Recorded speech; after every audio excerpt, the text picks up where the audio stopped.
Good morning, everyone. Thank you for joining us in today's panel, Traceability and Accountability in Value Chains, a pathway towards transparency in the promotion of decent work and gender equality. Well, first of all, I would like to thank the supporters for this forum, the Swedish government and the European Union. My name is Freddy Huayacán. I'm the program manager of the Responsible Supply Chains in Asia program, a partnership between the European Union, the International Labour Organization, and the Organization for Economic Cooperation and Development, the OECD. This panel is jointly co-organized by UN Women and the International Labour Organization. Well, before starting the conversation, we would like to know who is joining us for this session this morning. For that purpose, we would like to launch a poll right now. So it will appear in front of your screens. We'll have 30 seconds. What we want to know is which institution you are representing, and also what is the gender balance in this panel. And we want to know also where you are located in terms of continents. So right now you have the poll in front of you.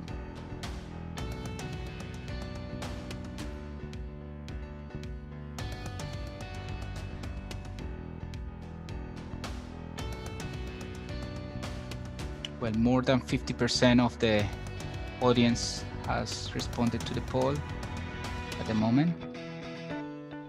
I'm very glad to see that more than half of the participants are women.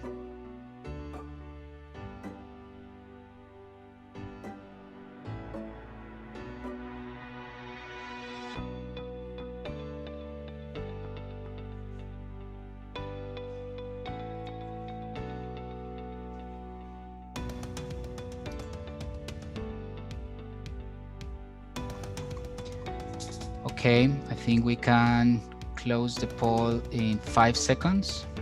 Yes. Well, we have a majority of the audience are women, 67%. We have a participation of 32% men. We have a big participation from companies, from multinational companies, almost 1/3 of the participants. We have also other participants representing governments, workers' organizations. We have also the presence of other UN sisters organizations, civil society organizations, NGOs. Well, almost 85% of the participants are present in Asia and the Pacific. We have also participants from Europe, North America, and Oceania. Well, please follow us through our social media. As you can see in the slide, and it's going to be displayed right now, you can see the different Twitter and social media accounts to follow us, basically to keep going this conversation beyond the session.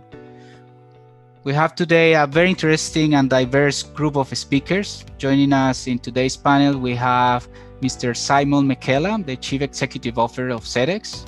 We have Mrs. Mini Venkatachalam, the Regional Director for Southeast Asia and Oceania of We Connect International. We have Mrs. Bui Thin Ninh, the Director of the Bureau for Employers Activities of the Vietnam Chamber of Commerce and Industry in Ho Chi Minh City in Vietnam. We have also Mr. Sonny Matula, the National President of the Federation of Free Workers in the Philippines. Mrs. Jackie Hawking, the CEO of Vision Strategy Storytelling. We have also joining us Mr. Farooq Ahmed, the Secretary General of the Bangladesh Employers Federation. Thank you very much for joining us. Well, in today's session, speakers will provide us with an overview of the relevance of traceability and sustainable procurement to achieve transparency in global supply chains in relation to decent work and gender equality. We have seen an increasing pressure from responsible consumers, from investors, from states, for businesses to prove their sustainability claims. Working conditions and gender equality are among the top priorities for stakeholders, including issues such as long working hours, wages, precarious working conditions, occupational safety and health, and gender-based discrimination. To improve equality and inclusion for workers, traceability and sustainable procurement practices are crucial first step towards transparency in today's global supply chains. Businesses need to gain visibility into their multiple tier supply chains to be able to make the right choices. There is the need to go further and deeper into the supply chains when it comes to understanding the labor conditions, but also the gender dimensions of the global supply chains. There is a clear call for action. However, businesses cannot do it alone. I mean, it is very much about coordination and partnerships with governments, with policymakers, business associations, trade unions, and civil society. It is very much about social dialogue. In today's world, how companies can use new technologies to track their materials and products to see under which conditions they were sourced, they were produced, and they were transported. Well, the participants today will take us through their experiences and practices in this topic. They will tell us about the roles of workers and employers organizations, as well as through some of the challenges they face in tracing working conditions and gender equality in global supply chains. We'll have also the voice from the civil society organizations on their work on traceability in global supply chains in this region. Without any further preamble, I would like to introduce our first speaker. Simon, good morning. Thank you very much for this very early coffee from London. We do appreciate it. We know that SEDEX is one of the leading organizations working on ethical and responsible business practices in global supply chains. From your perspective, could you please tell us why should companies care about traceability when monitoring and assessing their supply chains, and how to practically obtain that data? Thank you. Good. Thank you, Freddie, and good morning, everybody, from here in a very dark London. And thank you so much for inviting me. And it's a real pleasure to be on such a distinguished panel. So thank you very much. Yeah, certainly very happy to answer that question, Freddie, as well. For those of you who don't know SEDEX, we are an ethical trade membership organisation that was started in the UK, but is now very much a global business. We work in 180 countries around the world, and we have over 60,000 members now on our platform. And our job is to facilitate the exchange of data between supplying organizations, farms, factories, cooperatives around the world with buyers. And what we do is we exchange that data to assess the impact on the ethical and fair treatment of workers, as well as the business practices in that supply chain. We use an assessment that is very well known globally called the SMETA assessment, which stands for the SEDEX Members Ethical Trade Audit. And we also have a risk assessment process that allows buyers and suppliers to really truly understand what's going on in their supply chain with respect to the treatment of the workers that are involved in that. And we think we reach roughly 33 million people at the moment, and that's growing every year. So 33 million workers around the world are positively affected by the work that SEDEX and its membership do to make that real difference. Jasmine, go with the next slide, please. So for us, what's really, really important in this mission is starting out with that data. Without proper and true data, it's very difficult to understand that position. And the good news is that the community of buyers and suppliers are sharing a considerable amount of that. In 2019, we saw 27,810 audits on the platform. And that's organizations have gone through the full audit. There were many, many more assessments and data points that were also uploaded to the platform. What that allows us and our membership to do is to really get an understanding of what's going on in their supply chains. Now, I thought it might be useful just to put a couple of stats into this presentation. In 2019, the top 3 issues affecting workers around the world were firstly their employment benefits, so what they were being paid, how they're being remunerated, holiday treatment, and so forth.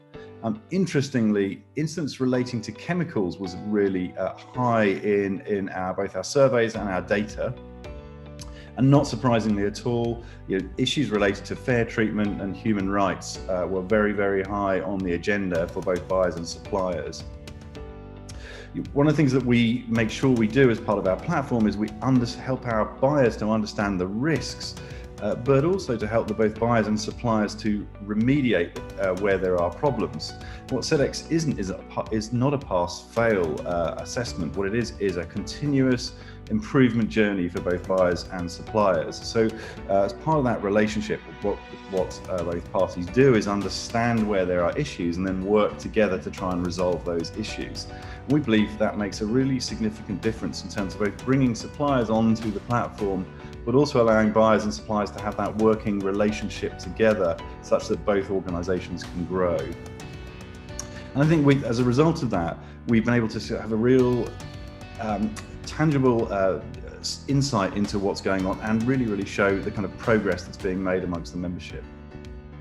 Gentlemen, go to the next slide, please. So what's been really important for us in 2019 particularly is the promotion of gender issues in supply chain. We recognize that actually in many cases the treatment is not fair by gender. So in April 2019 we established a gender working group across our membership, and we used the Business for Social Responsibility, or BSR, framework to identify the data points that really showed where there was gender inequality or gender-specific issues within the supply chain. And then we mapped our tools and our capabilities against that framework. What that's allowing us to do now is to really start to bring more data points through around women, particularly in our self-assessment questionnaire, which is a questionnaire that most of our members will do before an audit, which allows them to really understand how close they are to being able to get through a full SEDEX audit. We've also been able to collaborate with gender organisations around the world, such as Women of the World and the World Benchmarking Alliance, to ensure that we are taking best practice and really trying to understand the issues that face us, not just generically in supply chain, but specifically around gender issues. Thank you, Jasmine. Next slide, please. I thought it would be remiss of me not just to mention, if you wouldn't mind for 30 seconds, what we're doing around COVID-19. Like everybody else, we know that this COVID virus has massively affected the supply chains around the world. And in particular, we are worried about the impact of COVID as supply chains start to restart and buyers are starting to buy from suppliers. And we are concerned, of course, that in a rush to kind of get supply chains started, that fair treatment of workers is left on the sidelines. So we've produced a number of tools and capabilities for that. And firstly, we provided significant guidance to all of our membership around how to manage the issues around COVID-19 within their supply chains. For the first time ever in 15 years, we've also introduced direct worker reporting. So it allows workers in supply chains to actually directly talk to buyers about the working conditions that they face. Our self-assessment questionnaire now includes a module around COVID-19 to ask specific questions around that. And also, one of the things that we've recognized is actually it's very hard for auditors to get into factories and to sites at the moment, where sites are locked down, and rightly so, in order to protect the workforce and also to protect the health of the workplace around the factories. So we've launched a virtual assessment capability to work with our audit partners to allow them to actually assess factories remotely, bring in data points related to some of the kind of workforce issues, and still continue the work of the membership and community to keep supply chains moving. And that's proving to be extremely popular. Thank you, Jasmine. Next slide, please. So I just wanted to briefly say a few actions, I think, for all businesses to think about when they're thinking about assessing their supply chains, and particularly looking at worker issues and fair treatment of workers. Firstly is consider what data is most useful to you when you're thinking about this. Those data points are going to be different depending upon the type of business you are, the region that you're in, and the vertical segments that you operate in. It's absolutely vital to gather and record that data and use tools such as audit, such as risk assessments, and work with businesses such as SEDEX to produce that, particularly where you've got expertise in understanding what those key data points are and how to use those. Obviously, it's really important to consider the conduct of any audit body that you use and the profiles of the people that are actually providing the audit. And it's particularly in some areas of the world that can be challenging to find the right people to audit the right factories. When we talk again about gender issues, it's really vital that you separate that data by gender. And we know that there are issues that face women that are very different from men, particularly in supply chain jobs. And it's vital that you can pull that data pull that data together so you can provide accurate reporting results. I think education within your business is really important, particularly understanding issues that disproportionately affect women and also specific groups of workers. And again, that's where organisations such as SEDEX can really help, because we have that level of expertise to really provide some insight into that. And also, I think finally, to collaborate with partner businesses, communities, and actually increasingly with governments and legislators to support the changes from your data and actually start to make a difference.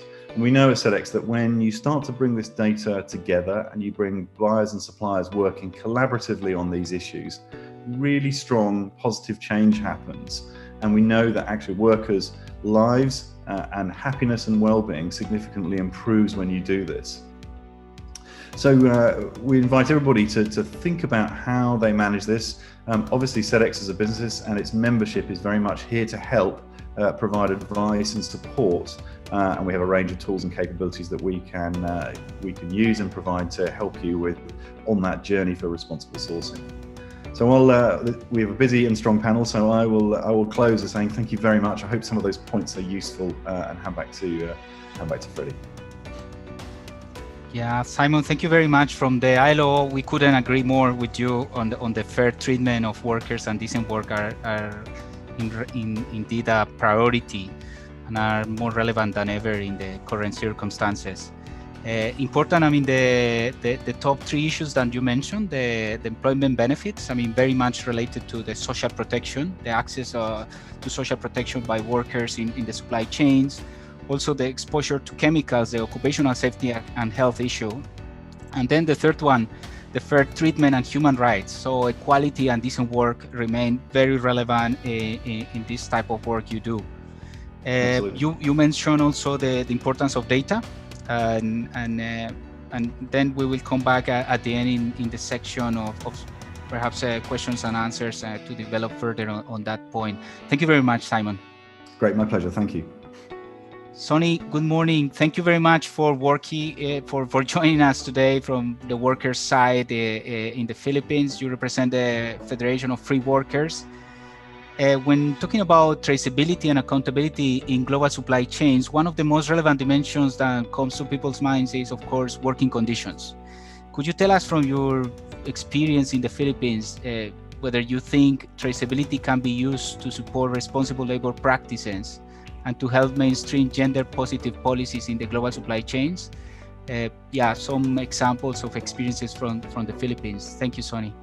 Hi, thank you, Freddie, and good day to everyone. This is about lunchtime in the Philippines. My answer to the question is yes. The answer is in the affirmative, but not enough when you speak about traceability and accountability in terms of private compliance initiative. I think workers need social clauses in trade agreements, as well as voice in the workplace to ensure responsible labor practices and to help mainstream gender-sensitive policies. So the global value chains are under enormous pressure now, more than ever, as we are still confronting COVID-19 pandemic. Traceability or some sort of accounting in the production chain, as what was shown by Simon in his ethical trade audit, is critical and of utmost importance in the global supply chains to avoid race to the bottom and improve the standards, including respect for civilians and human rights. In other words, to put time to the top. Excuse me, Sonny. Sorry to interrupt you. Perhaps Yes. you could put off your video because, yeah, it seems that the internet is not very strong. I mean, Okay. yeah, we do want to listen and hear what you are saying. Okay. For a minute, my video. Okay. Now, so I'm using the terms value chain and supply chain interchangeably. As you know, both terms are similar in of these terms are also related to what is known as global production networks. And I was a part of the Philippine tripartite delegation in 2016 conference, and the work proposed a definition of global supply chains, or GSEs, and it is defined in a broad manner, and if I understood it correctly, it is related to the global production networks, all the cross-border organizations of activities required to produce goods and services and bring them to consumers. And the definition would include foreign direct investment by multinational enterprises in wholly owned subsidiaries or in joint venture, in which the MNE has direct responsibility for the employment relations. And it would also include the increasingly predominant model of international sourcing, the so-called contracting and subcontracting.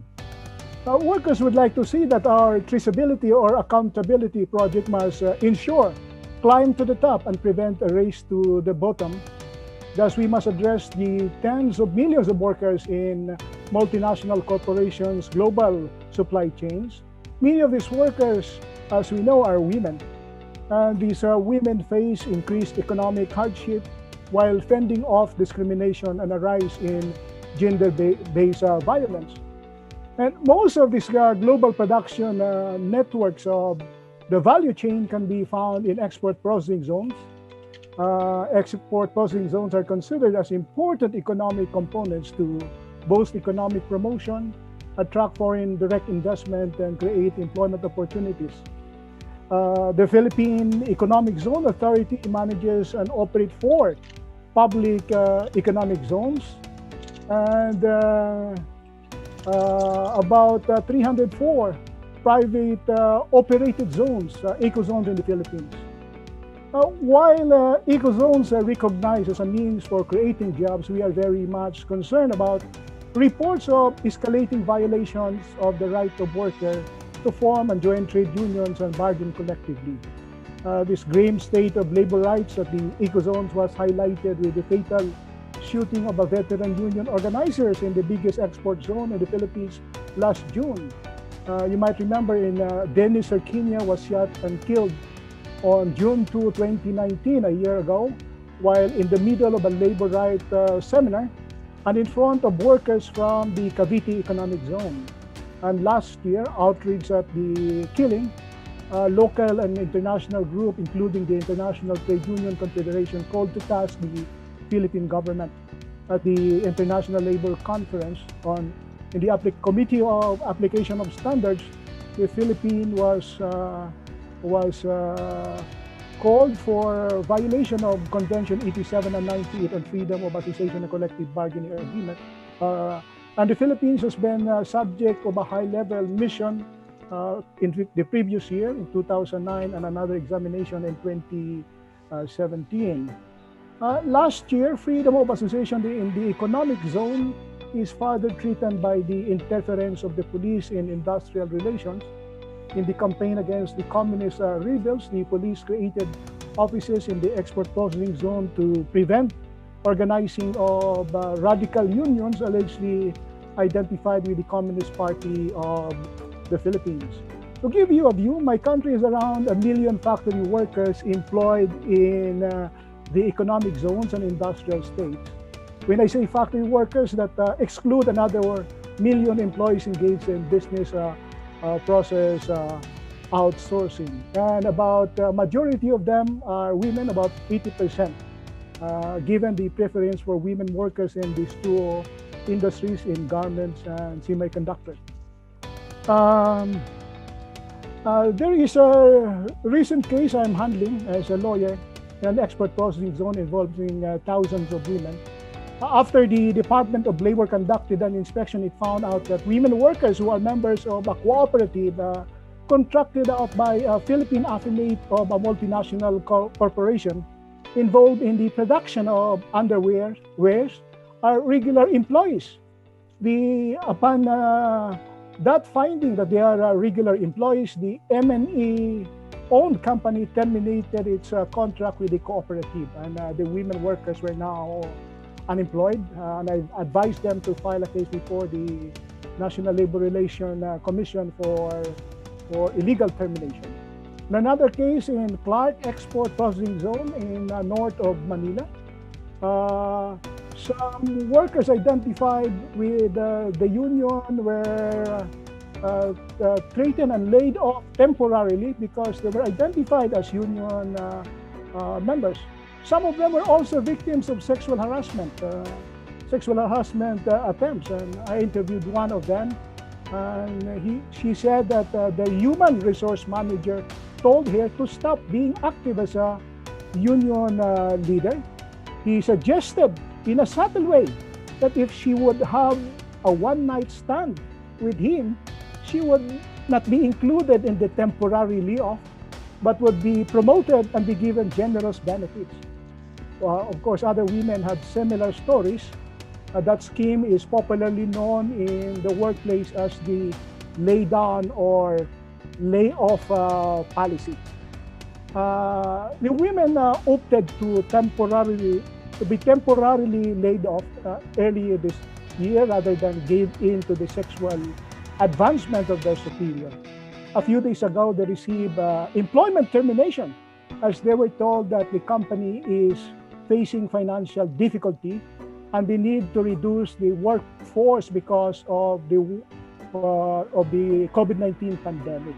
They have now pending illegal dismissal and unfair labor practice cases before the regional arbitration branch of the National Labor Relations Commission in Pampanga, north of Metro Manila.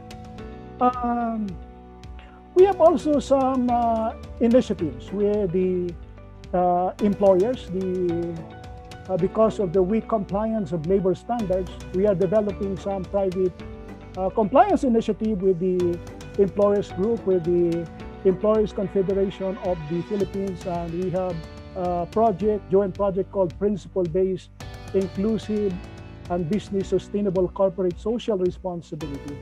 We are addressing some issues on the future of work also, and the challenges of the new globalization, including climate change and the fourth industrial revolution. Sonny? Yes? Yeah, I mean, you are confirming that indeed working conditions is not an easy topic and to monitor and document. You could tell us, I mean, you are also talking about this experience, this joint work with employers in the Philippines. But what is the role of governments and together with you, with the social partners, with workers' organizations and employers' organizations in the accountability in supply chains from your perspective? Yes, the government has a very important role in the process, particularly in the implementation of labor standards, and particularly occupational safety and health. And there is a welcome development in the Philippines. Last year, we have a new law on occupational safety and health, which includes the mandatory creation of occupational health and safety committee in the workplace that will include workers with a substantial representation, and that is mandatory. And I think that is a very positive development in the Philippines because it also includes export processing zones. If I may add, Freddie, among the private initiative which we think is making a difference is the cooperation between the multinational corporation and global trade unions. to monitor the implementation of corporate social responsibility policies in the global value chains. And I know the Building and World Worker International and then the industry all, which we are an affiliate in the Philippines, have a global framework agreements with a number of multinational enterprises. And these global frameworks agreements are conceived as a framework and intended to promote fundamental labor standards and define some accepted rules in the relationship between multinational corporations and global union federation. And I think ILO studies show that the inclusion of references to suppliers and contractors in the global framework agreements, which is one of the main innovations in recent years, has not yet proven to be particularly effective in improving working conditions farther down the supply chain. I think in this level, local union organizing and mobilization and adoption of some bilateral social dialogue mechanisms are critical to be key factors in strengthening domestic labor standards compliance. So, thank you very much, Sonny. Yes, indeed, the global framework agreements, remain relevant more than ever in the current circumstances, and we hope to see that later on. The voice also from the employers' organization in the Bangladesh. Thank you for your contribution, Sonny. Thank you, Freddy. Yeah. Nin, good morning. Thank you very much for joining us to the panel. To give more visibility to the labor aspect along these global supply chains, well, a good way to prove sustainability claims is to help companies to manage the risk is indeed, well, give visibility and keep the traceability and tracking the working conditions along the supply chains. Could you share from your perspective what are the challenges faced by businesses when trying to put in place traceability and accountability in Vietnam? Thank you, Tracy. As you may know, that consumers today highly care not only about quality and design of the product, but also the entire process of the product development and marketing towards the end users. Therefore, the proper delivery of traceability and accountability enable businesses to meet the requirement of consumer and market to supply. Sorry, Nin, we are hearing you quite far from the microphone. Excuse me. Thanks. Putting on the headphone. Yes.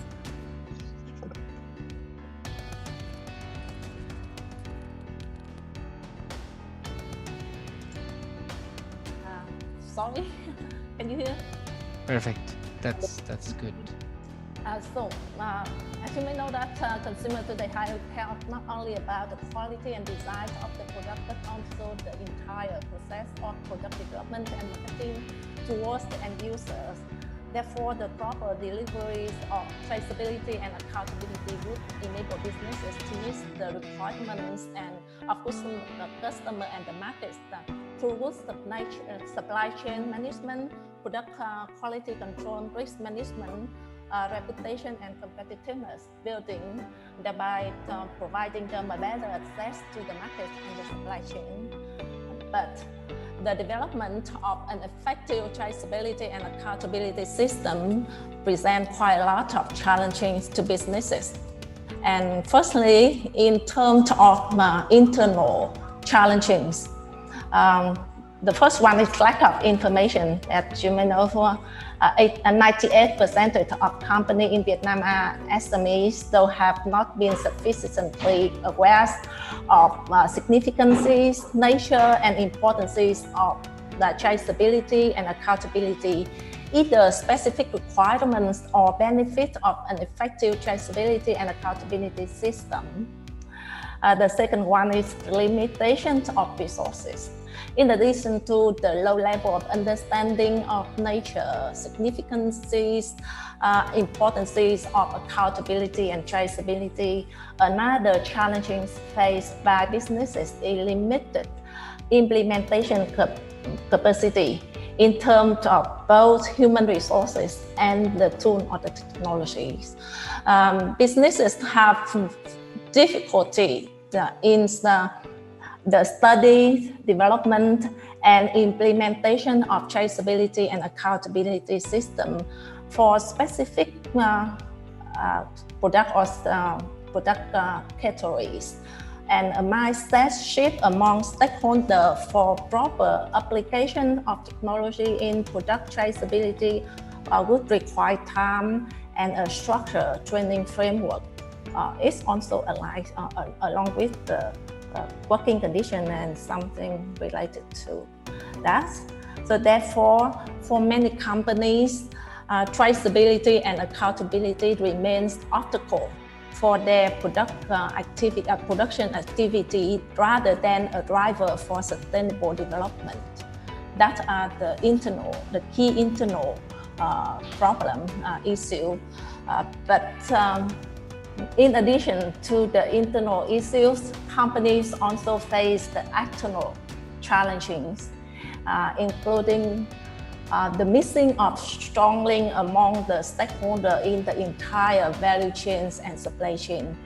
In my opinion, that is the biggest challenging.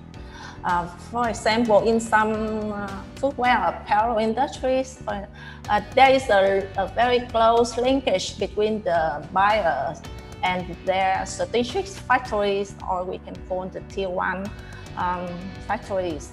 But that relationship with and the supervision over the tier 2, tier 3s, or with the suppliers of raw materials are not maintained at the same level.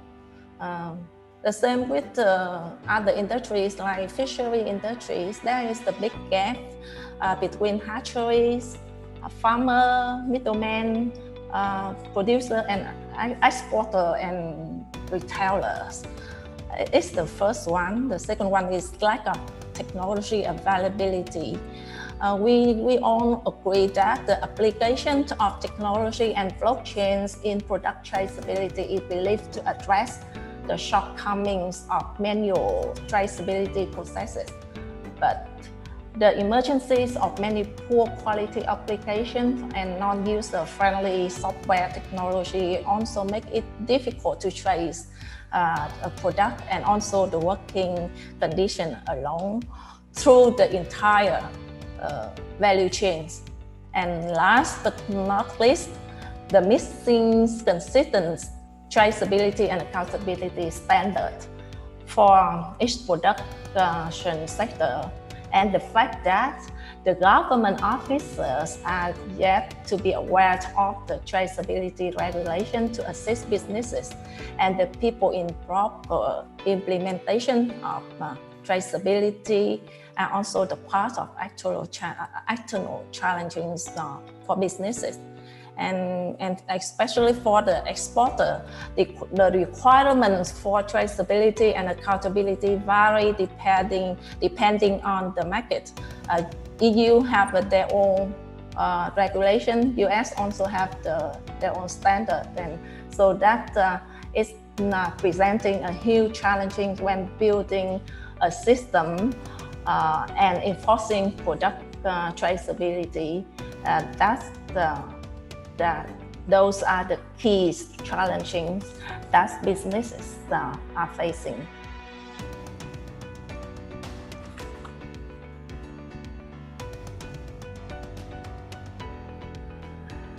Friday, you're on mute. Excuse me. Yeah, no, I was saying that it's very interesting that you highlight the role of governments in supporting the businesses in the traceability, in particular for the exporters. But also you highlighted some of the challenges for the footwear and the apparel sector, especially, and I think it's common for most of the global supply chains, and is how to trace, how to go deeper when it comes to the lower tiers in the supply chains. Could you perhaps share with us an example in a different sector in Vietnam on how the product they trace the working conditions in the production of specific products or goods in supply chains? How can I say? I would like to take an example from the leading seafood export company in Vietnam. To meet the increasing the requirement of export market, on traceability and sustainable development, as well as the requirement of the regulations on the stock market for the listed company. So that company, they developed or they set up the sustainable development to help create the close linkage of skills relevant stakeholders in the entire value chains, from the hatchery, feeding, manufacture, agriculture, farm, fish factories, processing factories, and the exporter. And this sustainable development department of the company, they conduct a detailed assessment of the extent to which sustainable development component, including the working condition, the product quality, the hygiene, and etc. And also, they also are integrated into the business strategy and the operations of the company. They also collect, the department is also in charge of collecting stakeholder feedback from different angles for sustainability reporting. They also facilitate the information sharing among stakeholders and also actively exist legal requirements on compliance. They also voluntarily adopt sustainability reporting framework that on have the company meet the requirement, and also the requirement of the export market, as well as the requirement of and comply to the requirement of the regulations and the law. Yeah, Nin, thank you very much for taking us through this example on the seafood and the, I mean, this the pressure that there is from financial markets, but also from the market itself for businesses to be able to export their goods and services, and the requirements to be more transparent when it comes to working conditions and also gender equality. I'll pass to Minnie. Minnie, good morning. We have talked a lot about traceability and how can it be helpful to improve the visibility and transparency in the supply chains. However, procurement is also a powerful tool to put pressure and improve the equality and also working conditions, inclusion in value chains. The organization you represent, WeConnect, is a global organization supporting women entrepreneurs. You help the entrepreneurs to connect to global supply chains and also help companies to become more gender sensitive in their procurement approaches. For those in the audience who are not very familiar with the concept of gender sensitive procurement, could you please elaborate a bit more on the gender sensitive procurement, and also what is the current situation in the region in Asia? Thank you, Minnie. Very much for that introduction. We are hearing a bit of an echo now. Yeah. Okay. Is that better? Would you mind putting on a headphone if you have one? My headphone, actually, I tried it out. It was working. It looked like I was underwater. Give me 1 second. Right, because now we hear you super echoing. So perhaps while you adjust your audio system, we can ask Jackie for your views. Well, you represent vision strategy storytelling.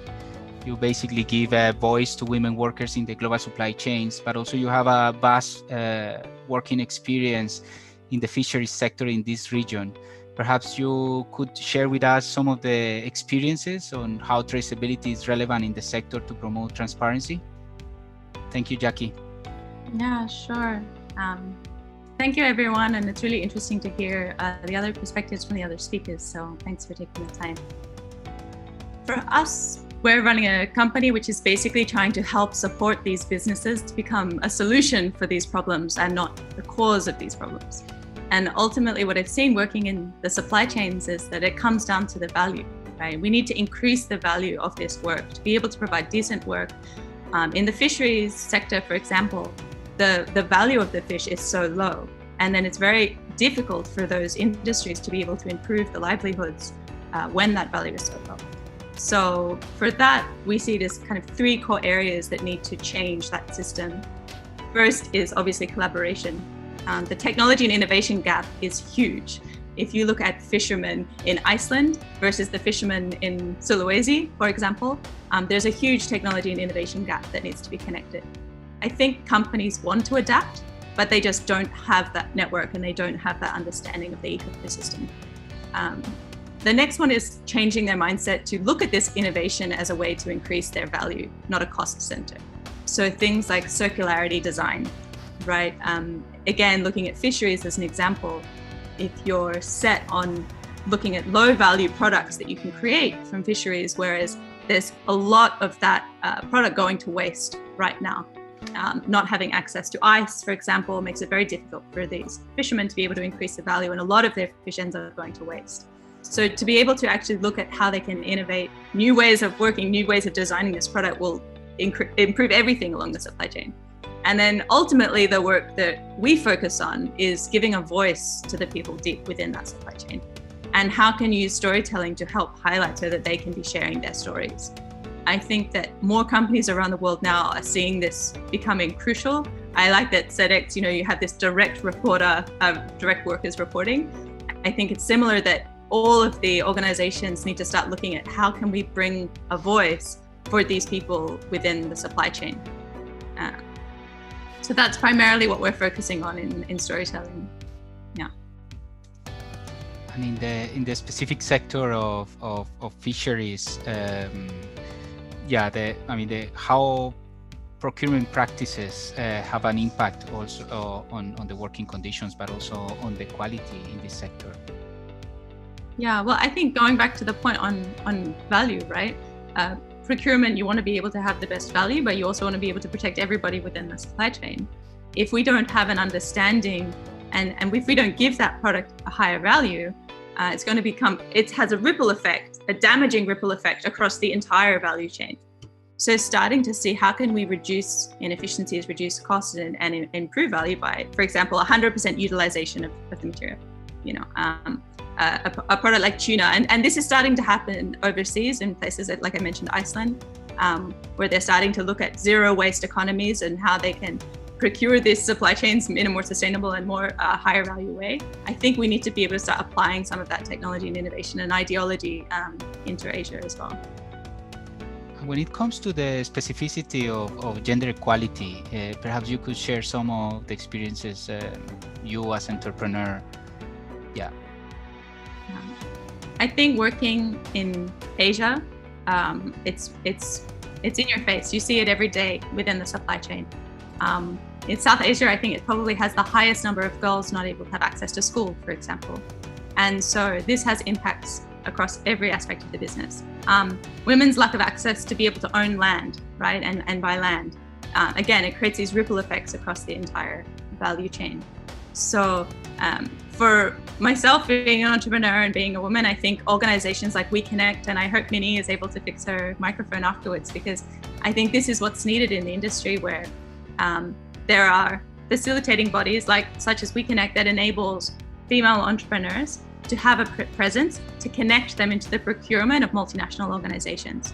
So for example, for our organization, through being able to connect to them, we would have access to multinationals that we otherwise would not have had access to. And I think this can be applied for a lot of, for example, smallholder farmers and other areas where women right now don't have that access. In Bangladesh, for example, mobility is a huge problem for women. So disproportionately, women are not able to travel, for example, to sell their product to the different suppliers. They're not able to have that kind of mobility. So creating digital platforms and online communities where we can actually provide a bridge to connect these female entrepreneurs and women business owners, or even women smallholder farmers, directly to the supply chain, I think will be really exciting to be able to solve some of these challenges that they face. Yeah, thank you very much, Jackie. I think it's very interesting the insights you provide on the importance of technology and information, as well as how to change mindsets. I think it very much is about changing the mindsets and to see this as a value added value and not as a cost. So let's try now to come back to Minnie. Does this work better? Perfect. It sounds. Thank you. Yeah. Yes. Awesome. Thank you. Thank you, Jackie, for already giving us a little bit of an intro there. So to set the context, as you asked earlier, women make up like 39% of the businesses are run by women. If you look at businesses that have at least one female founder, they do 62% better than other enterprises. Women reinvest 90% of whatever they earn into building their families and communities, and the majority of consumer purchasing decisions are made by women. And yet, if you look at global supply chains today, less than 1% of global procurement goes to women-owned businesses. And that's fairly ridiculous in 2020 when we have progressed in so many other ways, right? As you said, I work for We Connect International, which is the only global nonprofit network that works with multinational corporations and multinational organizations to generate market access opportunities for women business owners in over 120 countries, specifically through addressing exactly this, and supplier diversity, or gender responsive procurement, as you call it. So what we do is that we identify, educate, and register women business enterprises from around the world, like Jackie, and we work to then connect them to qualified buyers from our amazing network of national corporations and multilateral organizations who have committed to buying more from women-owned businesses to address the current gap. So the way that we look at it, this is not charity, this is not CSR, this is just very good business. Because there are very strong benefits from sourcing from women-owned businesses. So you can access new suppliers and innovative solutions, and even cost savings through increased competition. You can anticipate diverse customers' needs, increase your market share and your shareholder value. It leads to recruitment and retention of talent seeking work that has impact. You have increased brand enhancement and visibility.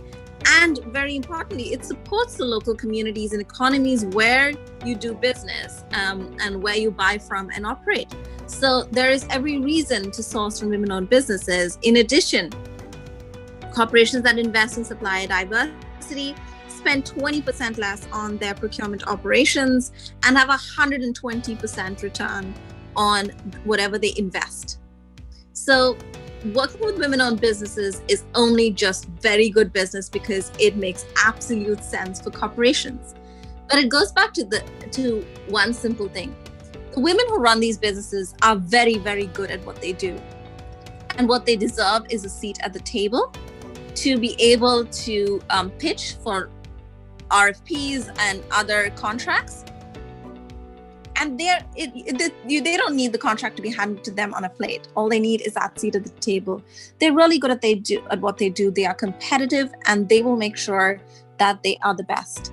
But what they are lacking right now is that foot in the door, a seat at the table. And this goes back to generations of gender bias and the assumption that women-owned businesses will not be able to support needs on the same level that larger organizations or male-owned organizations have historically done. So there is much need to change that perception, and for more organizations to commit to buying more from women-owned organizations. And it's for us, it's simple. The organizations I work with, the corporate organizations, they say that the women business owners we introduce them to are more agile, they're more effective, they do the work in half the time, and they quote competitively. So there is literally no reason why they shouldn't have been working with them. It's just that they never knew they existed. And that's where We Connect International plays an important role in making those connections and ensuring that these corporations have the opportunity to see what amazing businesses are out there and to have the opportunity to work with them, but also to help those women get that foot in the door. But in addition to obviously our amazing corporations giving us the opportunity to work with them on RFP. So when an RFP comes out, they can go into our network, find the right women-owned businesses, reach out to them, but also work with us as a team to ensure that they have diverse suppliers applying for upcoming RFPs. But in order to get to that stage, for some of the organizations, what they need is capability training. So if you look at my background, it has the P&G logo on it, and that is because we have been running capability trainings with Procter & Gamble, who have committed not only to buying from women-owned businesses, but also helping them scale to the extent where they are prepared to supply to large corporate organizations to meet all of the needs, to understand the needs and meet all of the needs, whether it is the insurance they need to take, whether it is how to market their products and strengthen their pitch, whether it is all of the other paperwork that needs to be done, strengthening your human resources, making sure that you have all of the other qualifications. And this has been extremely beneficial for all the women business owners that we have run this program with across the world, including the most recent one in Singapore, where I was really proud to have Jackie be part of our cohort too. So we're really, really excited about what we're doing, and we see the impact. It's now where we need more people to work with us is, of course, for more corporations to commit to being part of this movement and to buying from women-owned businesses, because we cannot change that statistic and move the needle unless more and more organizations around the world look at their diversity within their suppliers, stakeholders, and start looking at how gender is represented in that and how much they're buying from other businesses. Amini, thank you very much for taking us through the business case for supplier diversity. I have a question on how actually businesses implement this gender-sensitive procurement. Is it through the ponderation in the procurement they include it in their vendors, or purchasing policies? How in practice this gender-sensitive procurement comes into the policies of companies?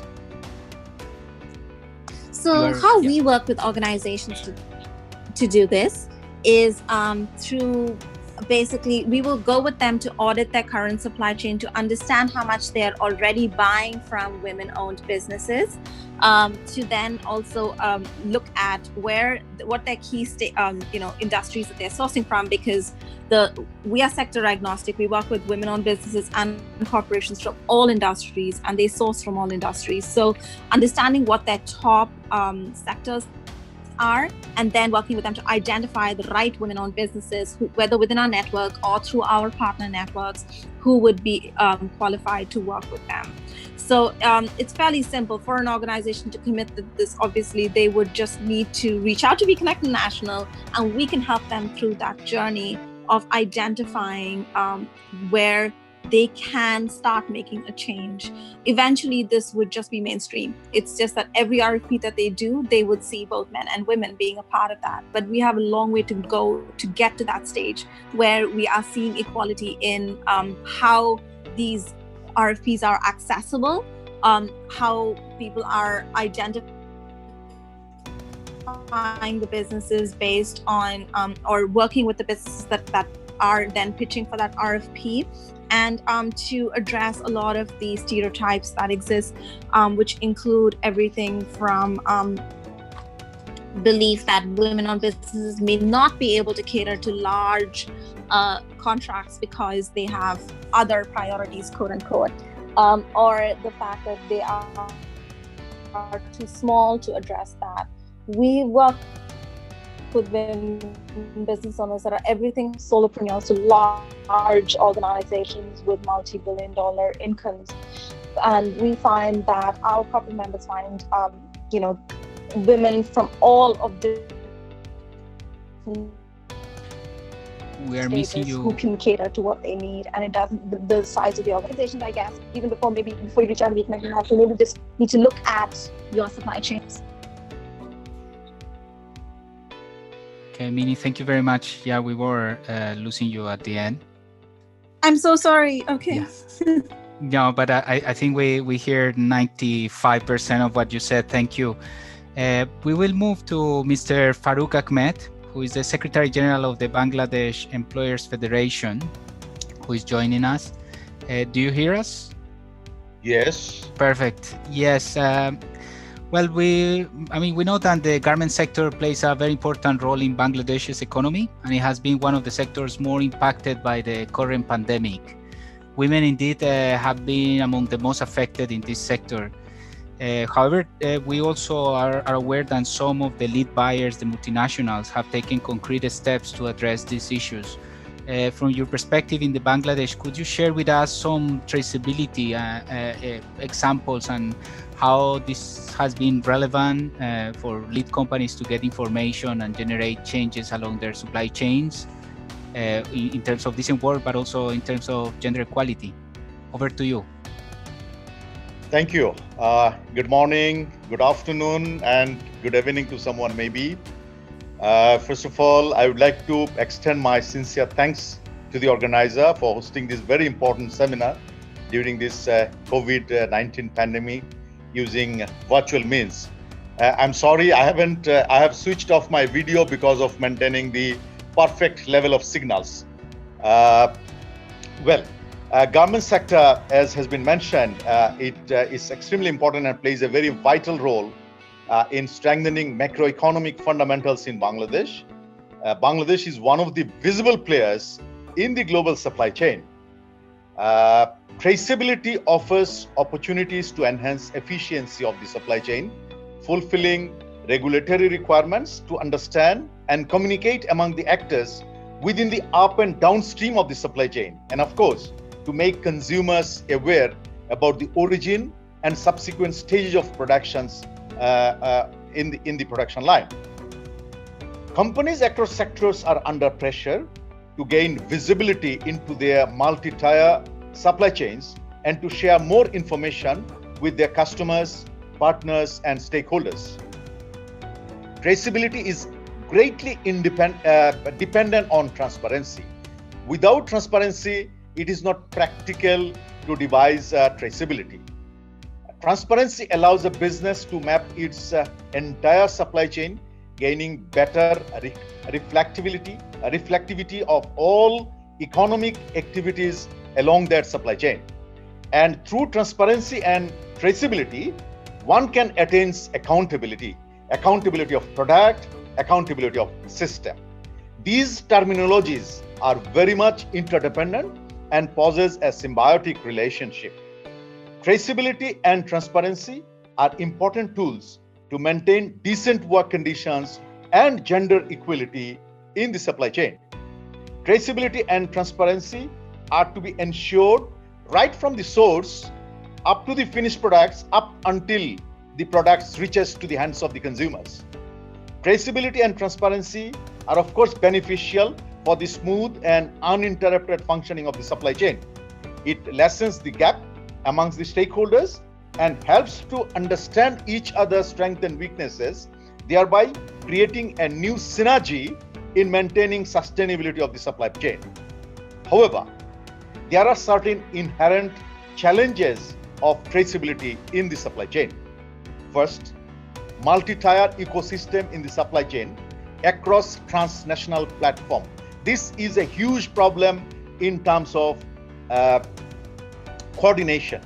Number two, most of the manufacturing countries in the supply chain, they do possess a relatively poor socioeconomic conditions and with high cost of doing business. It's a big challenge for maintaining transparency and traceability. The whole supply chain, number three, the whole supply chain is heavily influenced by the big brands and retailers. And I'm sure my friends among the participants of the brands and retailers would bear me out. Manufacturers have very little or no flexibility but to follow the governance aspired by the brands and retailers. Open costing auditing is only applicable for the manufacturers. Number four, no binding or ethical sourcing code for the upstream stakeholders to follow, but various international instruments and binding codes exist for the local manufacturers to follow. Number 5, there is a continuous pressures from the upstream suppliers for price cut.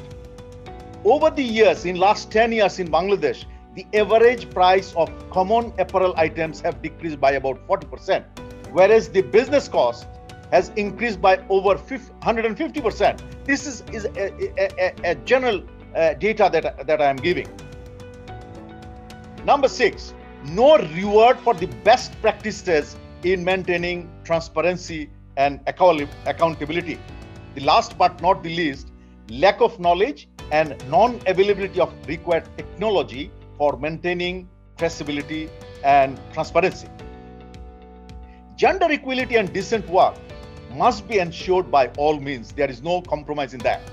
But these are not only the focused area of maintaining transparency and accountability. These are only a small part of the total process. Greater use of technology will be very much helpful to maintain traceability and transparency in the supply chain mapping. These technologies should be made available at a relatively lower cost for the stakeholders in the supply chain to use. Besides, no one should work only for profit, be it a lower-end supplier or an upstream stakeholder in the supply chain. The common motto should be the profit, planet, and the prosperity. Transparency and accountability can be better enhanced through collaboration, cooperation, and shared responsibility. It is not a responsibility of one segment within the supply chain only. According to our experience, as I already mentioned, supply chains is usually influenced by the upstream stakeholders. It is basically a buyer's market. Any coercive tool will not be the best way to enforce decent work, gender equality, and workers' rights. There has to be a collective and collaborative approach to create a conducive environment to promote decent work and gender equality, including addressing other systemic limitations. One should not ignore such limitations for a long time. Thank you. Thank you very much, Farouk, for your intervention. I don't know if you could perhaps share with us some specific example of the good practices in Bangladesh when it comes to the gender-sensitive practices, how they are implemented, but also how they are monitored. Thank you. Well, gender sensitivity is very important, and it is being practiced by most of the companies involved in the export sector primarily, because the export sectors are under frequent auditing and frequent monitoring. Of course, it should be implemented across all sector. That is what is our position from the employer's perspective. However, some of the best practices is, as I may refer as an example, say like for example, having separate breastfeeding room in the enterprises, then 16 weeks of maternity leave with all sorts of benefits that is practiced in Bangladesh, separate canteen for female workers, occasional periodical visits by lady doctors and gynecologists at enterprise level. Even at times recently that we have noticed supplying sanitary pads to the female workers at enterprises by some of the pharmaceutical manufacturing companies, then providing nutritional food for female workers, particularly female pregnant workers. So these are the practices that employers are trying to outreach to their female workers, and I think with the passage of time and with the more of enhancement of more of cooperation and collaboration, these practices will further increase. That's what I personally believe. Thank you. Thank you very much, Farouk. We are receiving quite a number of questions from the audience, but we have also a time constraint, so we have selected some of them. As I mentioned in the beginning, the idea would be to keep going this conversation beyond this session, and we'll be very keen to have you in this conversation in our social media than was introduced in the beginning of the session. Well, there is a question for SEDEX, Simon. How effective SEDEX audit reports in mapping forced and child labor? And if you could share a couple of examples. Sure, thank you, and thanks for the question. This is often a complex issue, and it's very much definitely one that is not black and white in terms of what is right and what is wrong on this. What I will say is that our platform, we've captured over 11,000 specific issues across the various audits that we had in 2019. And we recognize that some of those the kind of child labor issues specifically sometimes can be very hard to catch. What I do know is that for our buyer community, this is a really critical and important issue for them. And they regularly work with the supplier community to really ensure where those issues are found, that they can start to address those. And if it's okay, Freddie, I'm just going to answer a question that came up at the top actually as well while I was speaking, which was, can we make those issues transparent and open to everybody? And I think one of the challenges that I think it's worth mentioning in this industry is, if you make everything transparent and open, whilst that can be extremely helpful, particularly around issues such as child labour, what it sometimes forces businesses to hide those issues. And so what we find we have to do at SEDEX is play a very delicate balancing game between buyers and suppliers. That suppliers are transparent with their buyers about the issues and aren't immediately punished for those. Because as I say, if you immediately punish somebody for issues, then actually what happens is it pushes those issues underground. So what we encourage our buyers and suppliers to do is to work collaboratively together to address the issues. And obviously, the buyers can use commercial means to encourage suppliers into better behaviours. And that's certainly what we see with issues such as forced labour and child labour, is actually is identifying those in a way that they can share those openly and honestly without fear of retribution, and working to improve that picture. So I hope that's a helpful answer to those two questions actually. Yeah, thank you very much, Simon. We have another question for Vietnam, for Ninh. Yeah, we would like to also start mentioning that indeed this past Monday, the free trade agreement between the European Union and Vietnam was ratified.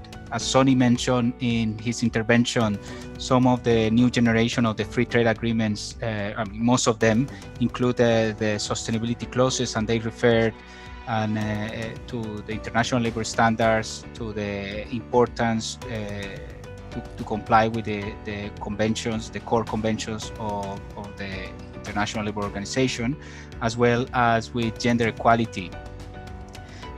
So in the specific context of Vietnam, Ninh, could you please share with us some examples in which some of the members of the Vietnam Chamber of Commerce and Industry have traced the working conditions in the productions of their goods, and also specifically from the perspective of gender, how that has been captured in that traceability? As you may know, that Vietnam is an open economy and heavily depends on export. With the export turnover in 2019 is about $260 billion that contribute a significant lead into the GDP growth of the countries. And as a member of the ASEAN Economic Community, Vietnam has signed and also implementing about 13 bilateral and multilateral FTA with the major markets in the world. And yes, like you know, that the ratification by the National Assembly of Vietnam for the Vietnam-EU FTA on the 8th of June, it means in Monday this week, had opened the door for Vietnamese enterprise to penetrate the large European market of about 28 member countries. But for Vietnamese business to say the opportunity FTA as well to affirm their position in the domestic market by building a robust compliance management system, and promoting sustainable development is a must. And as the national employer organization and the business representative in Vietnam, VCCI, in collaboration with our partner, like with ILO, we are working with responsible supply chains in Asia, programs or some others, with Oxfam, with Norwegian Employers Confederation, and also with the local partner to implement the relevant support program from influencing policy development to promoting awareness and sharing the best practice with business, and thanks to the efforts of all relevant stakeholders, including the government, NGO, enterprise, and many Vietnamese companies have a benefit from the investment on sustainable development. And the practice, and like I shared with you the example before on the leading export company, seafood export company, we can say that the building a good traceability and accountability system have bring a lot of benefits for company. And to make it, there's some good practice that companies should be more proactive and should have a long-term vision on building up a comprehensive traceability and accountability system. Stakeholders mapping should be conducted comprehensively so as to allow each stakeholder at every tier of the whole supply chains to be recognized properly, and a good information sharing mechanism should be built to improve the linkage and trust amongst all stakeholders. And public-private partnership in this context plays a very important role in making businesses and industries develop sustainable through a good traceability and accountability system. Regarding to the gender equalities, Vietnam have the specific chapter in the labor law, and we also have the law, the specific law on gender equity. And the company, they not only comply on the law, but they also have many good policy to support and to promote the gender equality at the company. For example, they encourage the women to take the management position at the enterprise, or they have have many incentive and also the good policy to support the women in terms of the building up the capacity, as well as getting the promotion in their workplace. So that have and there are so many companies they also create the kind of work-life balance for women. So that's so as to allow them to have more time working, more time spending with their children and the family. And the women unions in Vietnam, they also played a very active role to support the women as the workplace. Thank you very much, Nin. Also for confirming once again that the relevance of the public-private partnerships, as well as the coordination among different stakeholders to achieve more transparency and visibility of these issues along global supply chains. We have a question for Minnie. Unfortunately, we don't have much time, but I would like to give you the floor for this question. Is how can we help those women businesses that have issues with digital access and where English is not their operational language? I mean, how we can, what is the help that you give to those businesses, small and micro businesses, to integrate in the supply chains and also to give visibility to their working conditions and also the issues related to gender equality? Over to you, Minnie. Absolutely. So we work with women business owners and our partner networks across the world to ensure that they can access our work irrespective of, firstly, language barriers, right? Because that is a concern, given that we work in many markets outside of the United States. And we're in fact updating our existing system starting August to include even more languages that people can engage with us on in the work that we do. But definitely one of the big challenges is a lack or unstable digital access, because a lot of what we do does depend on that. So we're working with organizations like the World Bank, IFC, the United Nations, and other ground-up partner networks to bring the work that we do to more women business owners, like you said, the micro enterprises and others who might be more in areas where they do not have stable digital access. And while there is definitely some way to go in increasing this coverage, especially because there are many communities where women are most impacted, we are working on it. And so some of the South Asian countries is an example of where we have had some success in that.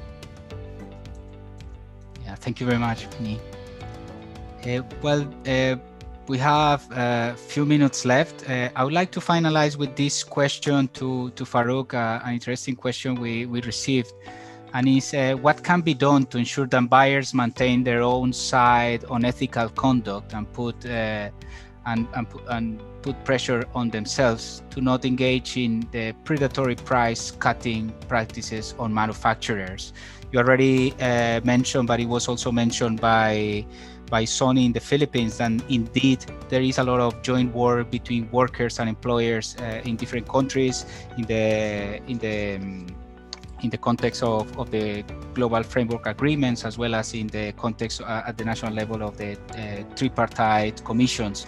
So perhaps could you tell us briefly, we have 3 minutes, on how buyers and multinationals can maintain their side on the ethical conduct to continue promoting decent work and also gender equality.